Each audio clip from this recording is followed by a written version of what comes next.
ఆగండి. ఈ వీడియో మీ ముందుకు రావడం యాదృచ్ఛికం కాదు. ఎందుకంటే ఇప్పుడే దేవుడు మీకొక ముఖ్యమైన విషయం చెప్పాలనుకుంటున్నాడు. ఈ మధ్యకాలంలో మీరు చాలా అలసిపోయారా? ఎన్నో ప్రార్థనలు చేసినా సమాధానం రాక నిరాశ చెందారా?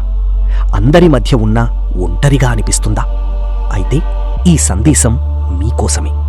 దేవుడు చెబుతున్నాడు, నా బిడ్డా, నేను నిన్ను మరచిపోలేదు.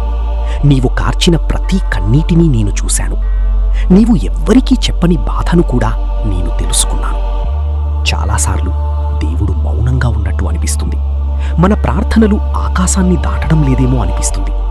కాని నిజమేమిటంటే దేవుడు మౌనంగా ఉన్నప్పుడు కూడా పని చేస్తూనే ఉంటాడు. విత్తనం నేలలో ఉన్నప్పుడు బయటకు ఏమీ కనిపించదు, కాని లోపల జీవం పెరుగుతూనే ఉంటుంది. అలాగే నీ జీవితంలో కూడా ఇప్పుడు దేవుడు పని చేస్తున్నాడు. నీకు కనిపించకపోయినా ఆయన నీ భవిష్యత్తును సిద్ధం చేస్తున్నాడు. బహుశా నీవు కొన్ని తలుపులు మూసుకుపోవడం చూసి బాధపడ్డావు. కొంతమంది నిన్ను వదిలి వెళ్లడం చూసి ఏడ్చావు. కొన్ని కలలు నెరవేరక నిరాశ చెందావు. కాని దేవుడు చెబుతున్నాడు, నేను తీసివేసింది నిన్ను శిక్షించడానికి కాదు, నిన్ను ఇంకా గొప్పదానికి సిద్ధం చేయడానికి. ఇప్పుడు నీవు ఎదురుచూపులో ఉన్నావు. కాని గుర్తుంచుకో, ఎదురుచూపు శిక్ష కాదు, అది సిద్ధత. దేవుడు ఆలస్యం చెయ్యడు. సరైన సమయంలో సరైన దాన్ని ఇస్తాడు. అందుకే ఈరోజు వదిలేయాలని అనుకోకు, ప్రార్థన ఆపేయాలని అనుకోకు, ఆశ కోల్పోవద్దు. ఎందుకంటే నీ కథ ఇంకా ముగియలేదు. దేవుడు ఇంకా రాస్తూనే ఉన్నాడు.